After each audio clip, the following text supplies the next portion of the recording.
Bismillah. Assalamualaikum warahmatullahi wabarakatuh. Alhamdulillah, wassalatu wassalamu ala rasulillah wa ala alihi wa ashabihi wa man walah. La hawla wa la quwata illa billah. Allahumma faqihna fid din waftah lana futuhal arifin. Allahumma amin. Baik teman-teman sekalian, dalam hati Allah Subhanahu wa taala, alhamdulillah pada kesempatan kali ini kita bisa bertemu lagi walaupun tidak secara langsung tetapi secara virtual, yang insya Allah pada kesempatan kali ini, karena kemarin banyak sekali permintaan kami untuk mengisi tentang masalah kurban dan kami belum bisa memenuhinya, maka pada kesempatan kali ini insya Allah kami akan membahas sedikit tentang permasalahan tentang udhiyah atau kurban itu sendiri. Teman-teman sekalian, bermati Allah Subhanahu wa taala, yang pertama permasalahan tentang kurban itu, yang pertama permasalahan tentang definisi dulu ya. Saya akan mulai dari ta'rif kurban itu sendiri, ta'riful udhiyah, yang mana para ulama mengatakan udhiyah itu secara istilah adalah ismun lima yudbahu minan na'ami taqarruban ilallah yauman nahri wa ayyamat tasyrik, yaitu nama dari apa yang disembelih minan na'am, dari hewan ternak, yang mana yang dimaksud dengan an-na'am di sini adalah tiga hal. Yang pertama adalah unta, yang kedua adalah sapi, dan yang ketiga adalah kambing. Insya Allah nanti ada pembahasannya khusus. Kemudian taqarruban ilallah, mendekatkan diri kepada Allah Subhanahu wa taala. Berarti ini mengeluarkan dari apa yang disembelih, tidak untuk mendekatkan diri kepada Allah. Seperti apabila seseorang menyembelih kambing tetapi untuk dijual dagingnya, atau menyembelih kambing untuk dimakan sendiri, ya ini maka tidak bisa disebut udhiyah atau kurban.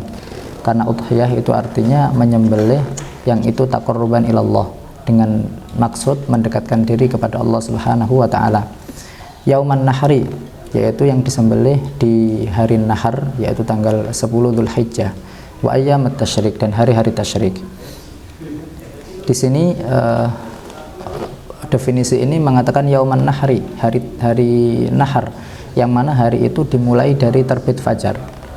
Padahal di dalam mazhab Syafi'i, seseorang apabila menyembelih hewan kurbannya mulai dari habis terbit fajar, walaupun itu tanggal 10, maka tidak sah. Maka para ulama biasanya memberikan penjelasan tentang definisi yauman nahri di sini adalah setelah terbitnya matahari dan setelah berlangsungnya qadar orang itu sholat 2 rakaat sesingkat mungkin dan khutbah sesingkat mungkin, sebagaimana yang insya Allah nanti ada penjelasannya juga. Ini yang pertama tentang masalah ta'rif. Kemudian tentang masalah hukum, apa hukum udhiyah atau kurban ini Ustaz? Maka kita jawab bahwasanya udhiyah ini di dalam mazhab Syafi'i, bagi orang yang sendiri maka dia hukumnya sunnah ain. Orang yang sendiri adalah kalau seandainya keluarganya mungkin sudah meninggal atau tidak diketahui, tinggal dia sendiri dan dia mampu, maka hukum kurban bagi dia adalah sunnah ain. Apabila dia punya keluarga, ya, maka hukum kurban bagi dia adalah sunnatu kifayah, yaitu sunnah kifayah. Maksudnya sunnah kifayah adalah apabila sudah dilakukan oleh salah satu di antara anggota keluarga itu, maka saqatat talab, maka khitab dari syariat atau permintaan untuk berkorban dari syariat sudah gugur. Ini maksudnya sunnatu kifayah. Bukan berarti maksudnya contoh gini, kalau seandainya di dalam keluarga ada 5 orang katakanlah, kemudian salah satu di antara 5 orang tadi sudah menunaikan korban, maka saat itu sudah cukup menggugurkan tolak, sudah cukup menggugurkan tolak. Maka 4 anggota keluarga yang lain tidak masuk dalam keadaan makruh, karena sebagaimana yang nanti insya Allah dibahas bahwasanya meninggalkan korban itu hukumnya makruh. Tapi karena sudah dilakukan satu di antara 5 anggota keluarga tadi, maka sudah tidak ada hukum makruh bagi keluarga itu. Itu namanya sunnatu kifayah. Tetapi bukan berarti 4 anggota keluarga yang lainnya tadi mendapat pahala dari korban. Tidak, tetap yang dapat pahala itu 1 orang yang berkorban itu saja. Yang 4 tidak makruh di dalam diri mereka karena meninggalkan kurban itu. Itu maksudnya yang dimaksud sunnatu kifayah. Dan saya tidak akan memperpanjang masalah ini, karena kalau seandainya kita mengkaji kitab baru kemudian kita akan memperpanjang masalah ini. Kemudian yang ketiga tentang ma yujzi'u minal udhiyah, apa yang kira-kira sah untuk dikorbankan, sebagaimana yang tadi saya singgung di awal tentang definisi korban. Yang pertama adalah unta. Jadi unta dengan segala jenisnya maka dia boleh digunakan untuk berkurban dengan segala jenisnya. Kalau seandainya di negara lain ada unta, maka ya selain Arab maksud saya, maka ya boleh digunakan untuk korban. Kemudian yang kedua adalah sapi, ya. Sapi bisa digunakan untuk berkorban dengan segala jenis sapi itu. Mau sapi dari India mungkin, mau sapi dari manapun boleh digunakan untuk berkorban. Kemudian yang ketiga adalah kambing dengan berbagai jenisnya termasuk domba. Jadi kambing dengan berbagai macam jenisnya termasuk domba, ini semuanya bisa digunakan untuk berkorban dan sah. Selain tiga itu maka tidak sah digunakan untuk berkorban. Kemudian masalah yang penting juga berkaitan dengan hewan ternak ini, bahwa disyaratkan untuk sahnya hewan ternak yang akan digunakan untuk korban ini secara umur, kalau unta maka dia harus 5 tahun jalan ke-6. Jadi sudah 5 tahun sempurna kemudian jalan ke-6 baru unta ini sah digunakan untuk berkorban. Kemudian yang kedua, sapi dan kambing. Jadi al-baqar sama ma'az disyaratkan umurnya sudah 2 tahun sempurna kemudian jalan menuju 3. Nah ini baru kemudian kambing dan sapi itu sah digunakan untuk berkorban. Walaupun di dalam masalah sapi ada qaul, ada pendapat di dalam mazhab Syafi'i mengatakan 3 sempurna jalan ke-4 baru sah. Tidak, tetapi yang mu'tamad di dalam mazhab Syafi'i 2 tahun, kalau sudah jalan ke-3 maka dia sudah sah digunakan untuk berkorban. Kemudian domba, kalau domba ad-dha'n, domba ini sah digunakan untuk berkorban apabila dia umurnya sudah 1 tahun sempurna dan jalan kedua. 1 tahun sempurna dan jalan kedua. Dan khusus domba boleh berkorban dengan domba yang dia belum 1 tahun sempurna, tetapi dengan syarat gigi depannya sudah putus atau ajza kalau bahasa fikihnya. Khusus domba.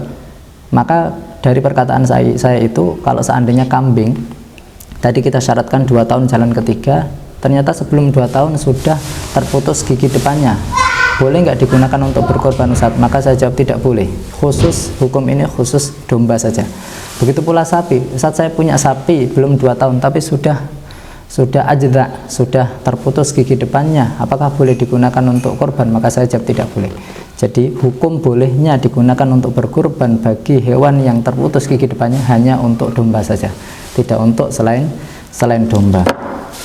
Kemudian yang paling utama berkorban dengan apa Ustaz? Dan sebelum tentang masalah paling utama, saya katakan bahwa kalau domba dan kambing maka dia khusus 1 orang. Jadi tidak boleh 1 kambing dibuat 2 orang, dibuat 3 orang, 7 orang, tidak boleh. Maka 1 kambing dan 1 domba untuk 1 orang 1 orang. Kemudian untuk masalah unta maka dia boleh untuk 7 orang sebagaimana yang kita ketahui. Begitu pula sapi, 1 sapi bisa untuk 7 orang dan itu sah gitu. Kemudian masalah keutamaan, apa yang paling utama Ustadz? Saya bersedek atau berkorban unta atau berkorban sapi atau berkorban kambing Ustadz? Maka apabila kita ingin 1 orang 1 hewan, yang paling utama tentu unta.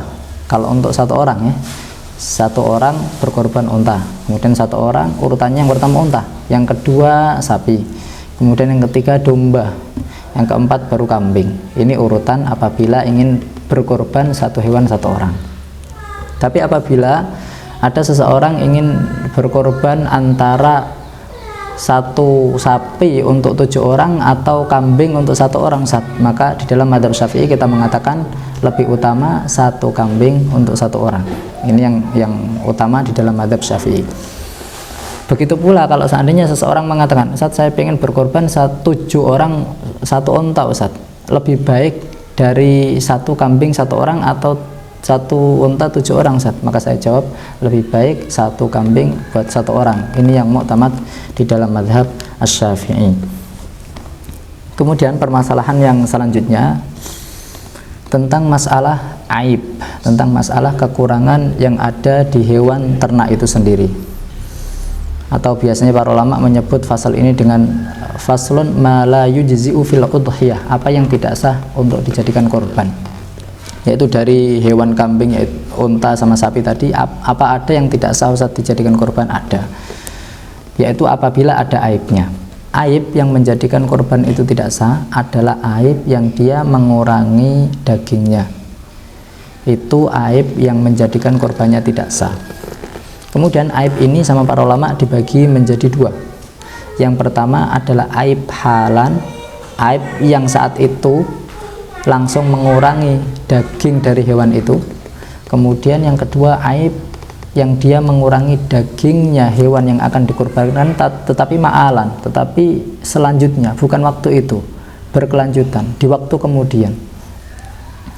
Aib yang dia mengurangi langsung dagingnya waktu itu ya seperti kambing yang dia tidak punya telinga atau terputus telinganya, kemudian kambing yang dia terputus lidahnya, kambing yang dia terputus, mohon maaf, darahnya. Darah itu puting untuk mengeluarkan susu kalau untuk betina.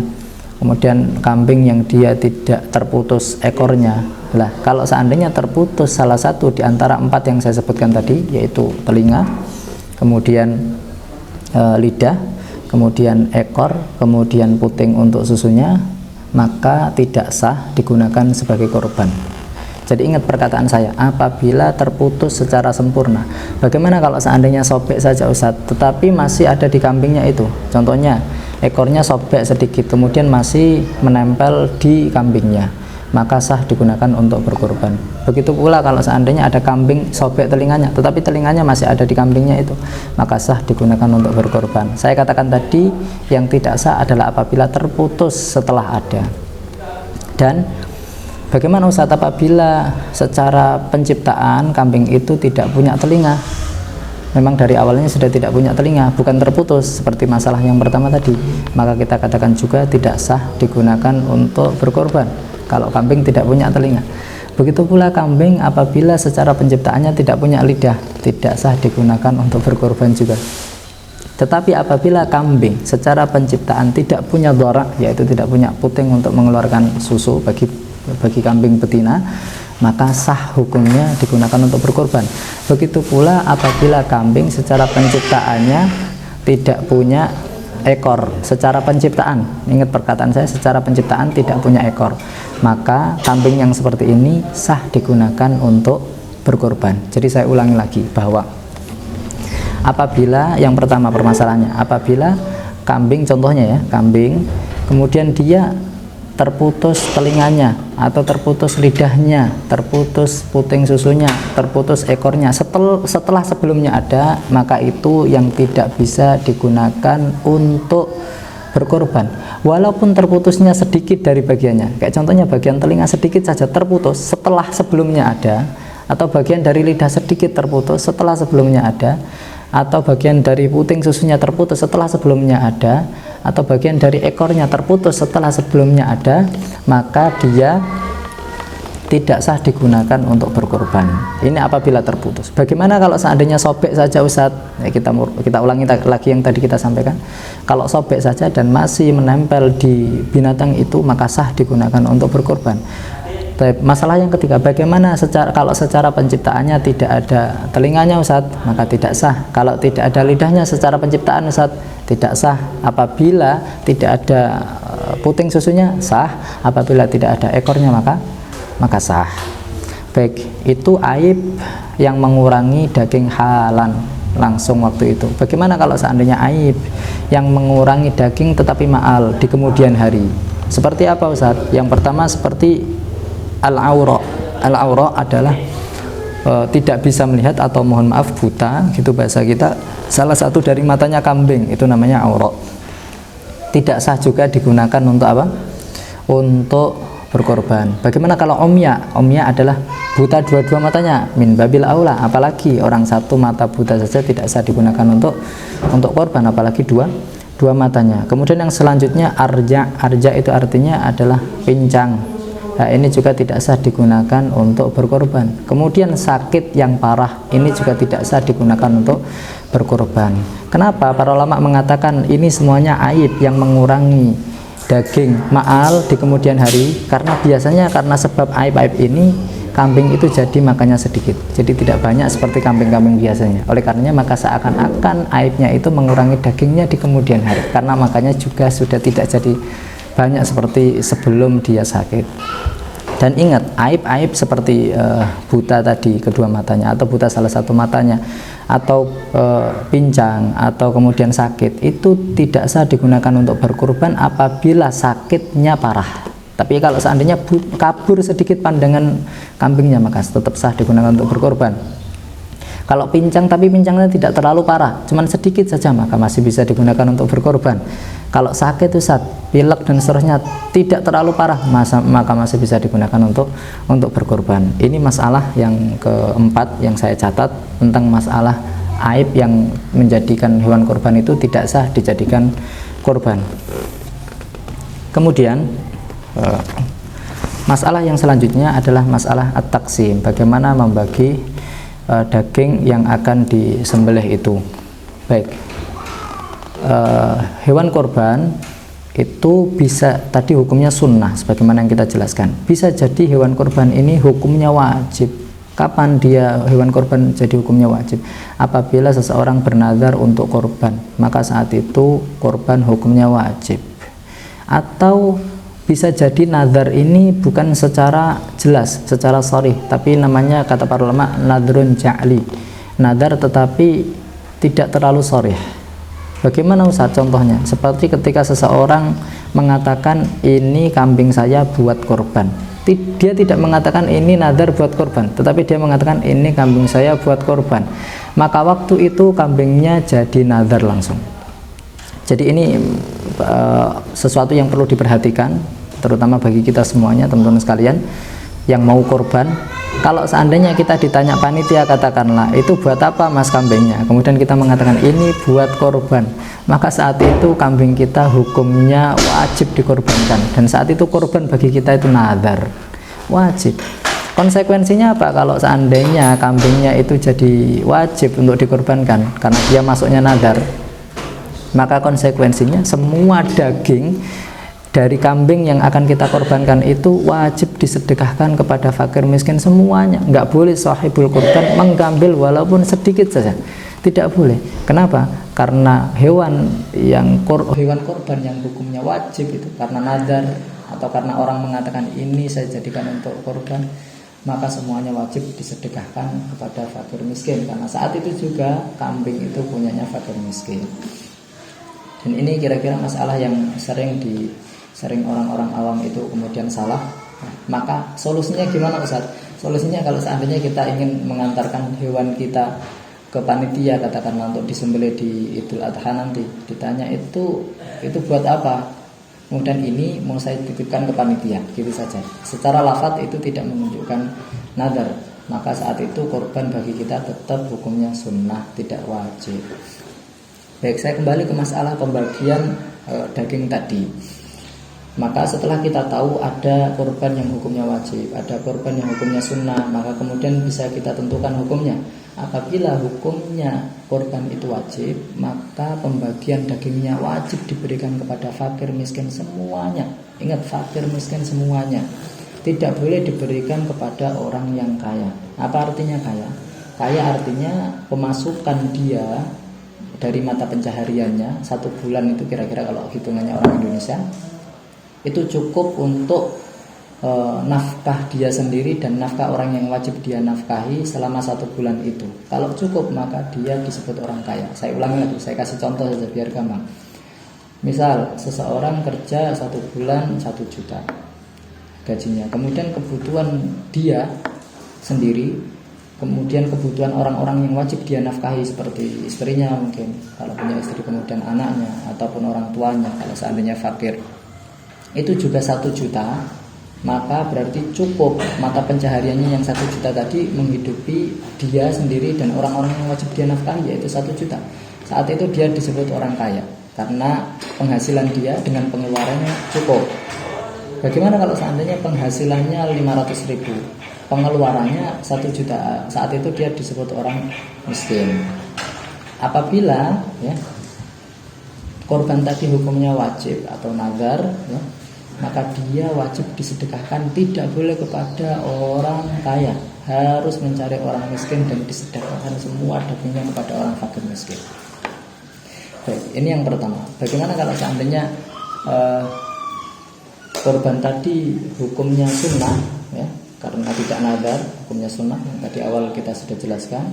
Maka pembagiannya yang mujzi, yang diterima semuanya juga boleh. Mau kemudian diberikan kepada orang kaya juga boleh. Maka saya ulangi, kalau hukum korbannya adalah sunnah, maka syaratnya korbannya dia itu sah, disedekahkan sedikit saja kepada fakir miskin. Selain itu boleh dia gunakan sendiri, boleh dia sedekahkan kepada orang kaya, boleh, terserah dia. Ini yang mujzi, yang diterima. Kalau pengen yang sunnah, maka para ulama membagi menjadi 3 ya.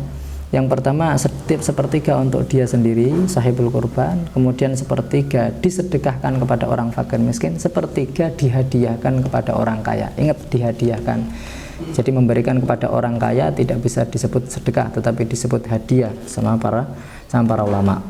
Nah, kalau seandainya pengen lebih utama daripada itu, maka dia sahibul kurban tadi mengambil sedikit saja bagi dia, kemudian sisa hewan kurbannya disedekahkan semuanya kepada fakir miskin. Ini tentang masalah taksim atau pembagian daging dari hewan kurban itu sendiri. Baik, kira-kira itu yang bisa kami sampaikan di pertemuan yang singkat ini. Masih banyak aslinya masalah-masalah tentang kurban ini, tetapi intinya ada di itu semuanya. Dan kami tambahi bahwa sahibul kurban itu wajib niat ya, wajib niat sebelum hewannya itu disembelih, ini hewan untuk korban, dan niat itu tempatnya di hati, tidak dilafadzkan. Ataupun sahibul kurban tadi boleh mewakilkan niatnya kepada yang menyembelih, kalau seandainya yang menyembelih bukan dia, selama yang menyembelih itu orang yang baligh ataupun orang yang mumayyiz pun tidak masalah, yang penting dia Islam. Mungkin itu yang bisa kami sampaikan. Insya Allah di pertemuan yang lain kita bisa bahas lebih dalam lagi tentang masalah hewan kurban ini. Mungkin yang singkat ini bisa bermanfaat bagi kita semuanya.